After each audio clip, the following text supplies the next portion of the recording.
Nah, itu untuk speaking. Yang selanjutnya, skill yang ketiga yaitu reading. Buat meningkatkan reading, yang pasti kalian harus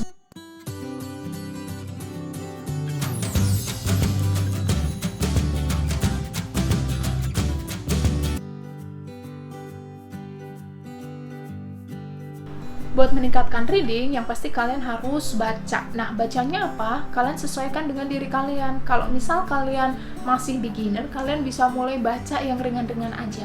Jadi kayak misal kalian baca artikel misal tentang tips kesehatan, atau misalnya kalian tertarik dengan artis-artis Hollywood atau penyanyi-penyanyi internasional, kalian bisa baca beritanya di situ. Jadi nanti kalian harus memulai lagi-lagi dari hal yang kalian suka. Kalau kalian suka bola, kalian bisa baca artikel bola tentang Ronaldo misalnya, atau tentang klub-klub yang kalian suka. Nah, itu kan biasanya masih ringan gitu ya. Dan kalaupun sedikit berat, paling enggak itu sesuai dengan minat kalian. Jadi akan lebih mudah lagi mencerna. Kalian juga punya backgroundnya seperti itu. Karena memang kalian tahu bola dan tahu istilah-istilah dalam bola misalnya, itu akan ngebantu kalian banget dibanding kalau misal kalian baca yang di luar background kalian. Misalnya kalian nggak tahu tentang geografi, terus kalian coba baca artikel tentang perubahan iklim, kenapa tuh sekarang panas banget, lapisan ozonnya gimana-gimana, tuh bakal berat banget kan. Jadi mulailah dari yang kalian suka.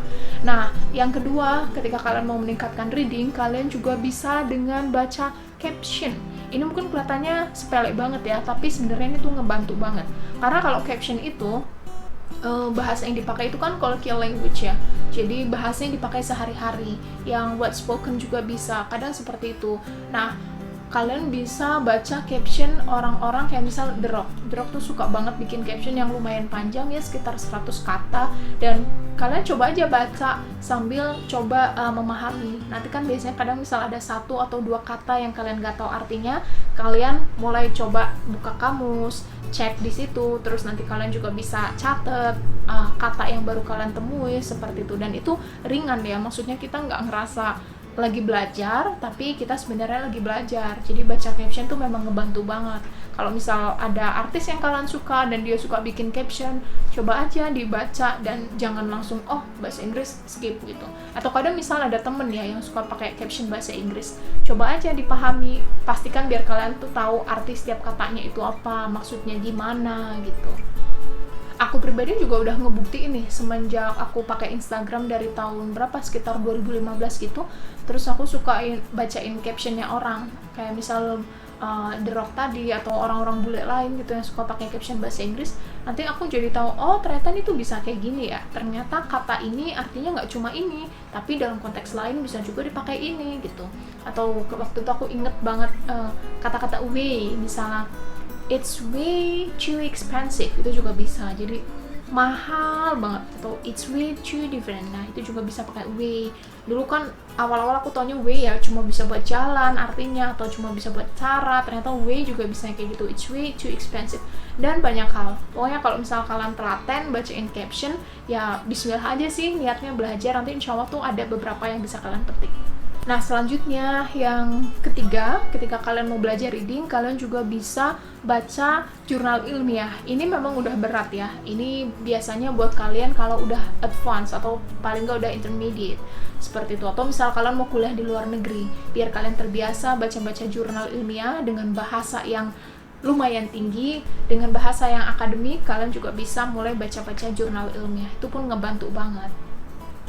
Nah, itu dia untuk meningkatkan reading. Yang terakhir untuk meningkatkan writing, ada 4 cara. Yang pertama, kalian bisa mulai dengan nulis diary. Jadi misalnya kalian nulis hal-hal yang kalian alami dalam hari itu, kalian bisa mulai coba pakai bahasa Inggris seperti itu. Kalau misal kalian males nih ya buka buku sama pulpen, kalian bisa kok di notes gitu, kan ada nih di HP ya, kalian bikin di notes kayak sekitar 50 sampai 100 kata. Kalau kalian rutin setiap hari atau paling nggak 2 hari sekali, nah kalian tuh bisa akan meningkatkan kemampuan writing kalian. Kalian juga bisa meningkatkan spellingnya. Kayak misal mau nulis ini terus, ini gimana ya nulisnya ya, seperti itu.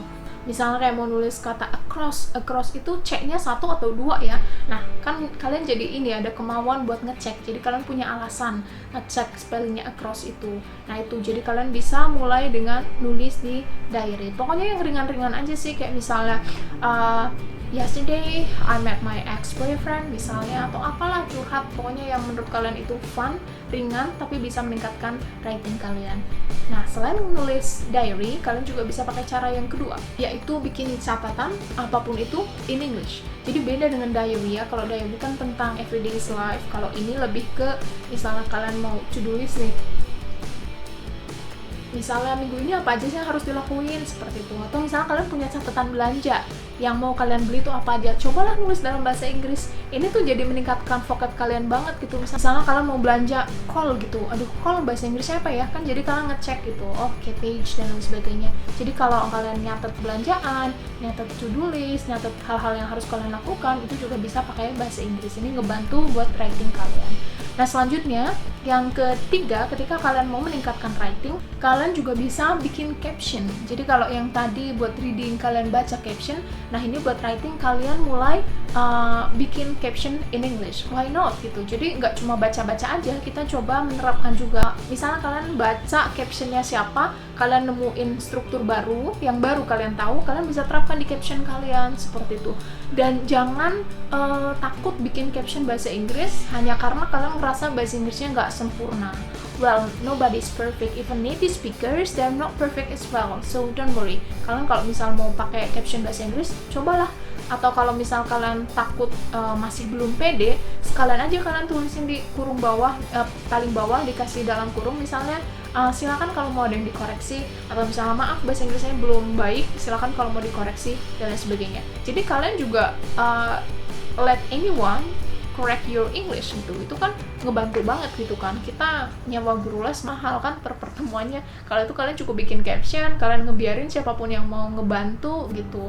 Nanti kalau misalnya ada yang ngebantu, kalian bisa cross check lagi nih di internet, nih sesuai nggak, beneran nggak, seperti itu.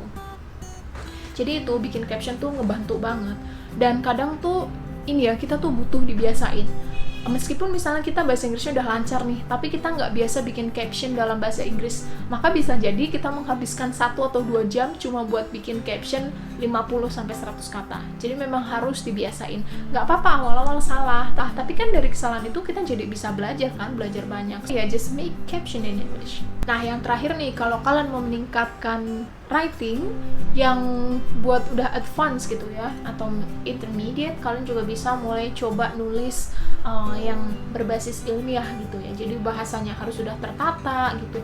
Bahkan untuk orang yang grammarnya udah bagus ya, misalnya grammarnya udah menguasai banget, nulis yang ilmiah itu susah loh. Karena ada orang yang punya kecenderungan masing-masing dalam bahasa tuh seperti itu. Misal ya, ada satu orang, dia tuh spokennya bagus banget. Jadi kalau ngomong tuh lancar banget, udah nggak usah mikir lagi, di otaknya tuh udah ada semuanya. Tapi giliran mau nulis, mereka itu nulisnya apa yang mereka ucapkan. Padahal kalau mau nulis ilmiah, itu kan beda banget kan. Jadi kita nggak bisa nulis sesuai apa yang kita ucapkan. Bahasanya otomatis harus beda. Dan kita pun harus memperhatikan misalnya, kenapa ini harus pasif? Apakah ini untuk menonjolkan si pelakunya atau bukan? Atau mungkin strukturnya ini terlalu spoken, ini nggak cocok, seperti itu. Misalnya kayak frasa not to mention itu bisa digunakan untuk yang spoken tuh biasa banget. Not to mention artinya selain itu atau lebih-lebih. Jadi makanya kalau misal kalian ngerasa bahasa Inggrisnya udah bagus pun, kalian coba di writingnya. Barangkali ternyata writingnya kalian masih banyak hambatan, masih kurang lancar, susah untuk nulis spontan dan lain sebagainya. Nah, itu kalian bisa mulai nulis di jurnal ilmiah atau nulis hal-hal yang sedikit ilmiah, seperti itu. Nah, itu dia tadi tips untuk meningkatkan bahasa Inggris per skill. Tadi udah aku bahas 4 skill, dari mulai listening, yang terakhir writing. Silakan kalian coba terapkan. Kalau sesuai, silakan coba terapkan. Dan kalau kalian ngerasa kalian juga pernah menerapkan ini, terus kalian ngerasa efektif, silakan share di kolom komentar ya, biar makin banyak teman-teman juga yang ngambil manfaat dari komentar kalian. Atau misal kalian punya tips lain, silahkan share juga di kolom komentar. Nah, untuk video selanjutnya, kalau kalian masih pengen tentang belajar bahasa Inggris, silahkan komen juga. Aku bakal senang banget, karena kebetulan ini bidangku, aku kuliah di bidang ini. Aku kuliah di Inggris juga tentang language, tentang linguistik itu. Jadi ya aku suka-suka aja bahas ini, asalkan kalian juga suka. Nah, nanti kalau misal video ini yang nonton udah banyak, ya sekitar 1000 views atau yang like juga banyak, aku bakal bikin video lagi masih tentang pembelajaran bahasa Inggris, tapi fokusnya ke lingkungan. Maksudnya fokus ke lingkungan gimana? Jadi gini, kan banyak banget nih orang yang nggak bisa bahasa Inggris, mungkin belum lancar bahasa Inggris. Selalu yang dikambing hitamkan itu lingkungan. Kayak misal, aku nggak bisa bahasa Inggris karena lingkunganku nggak mendukung. Aku kadang pengen coba ngomong bahasa Inggris, tapi aku dikatain sok-sokan, sok Inggris lah, sok inilah, sok pinter lah. Terus nanti kadang bilang lagi, aku nggak punya partner, di rumah aku mau ngomong sama siapa, aku mau ngomong sama ortu nggak bisa bahasa Inggris, sama adik kakak juga nggak ada yang bisa bahasa Inggris, jadi ya gini, aku nggak bisa bahasa Inggris, dan lain sebagainya. Pokoknya aku tuh sering denger banget lingkungan tuh dijadiin kambing hitam, kayak seolah-olah ya udah karena lingkungan kita seperti ini, jadi ya inilah akibatnya kita nggak bisa bahasa Inggris. Padahal nggak seperti itu. Jadi bukan lingkungan yang memengaruhi kalian, harusnya kalian yang memengaruhi lingkungan. Dan sebenarnya lingkungan buat belajar bahasa Inggris itu bisa dibuat kok. Nah, aku punya tipsnya nih, gimana ngebuat lingkungan itu suportif buat belajar bahasa Inggris. Kalau misal kalian tertarik, silahkan komen. Jadi sekali lagi terima kasih udah nonton video ini sampai selesai, dan jangan lupa share video ini biar makin banyak yang nonton, biar aku juga semangat buat bikin video selanjutnya. See you!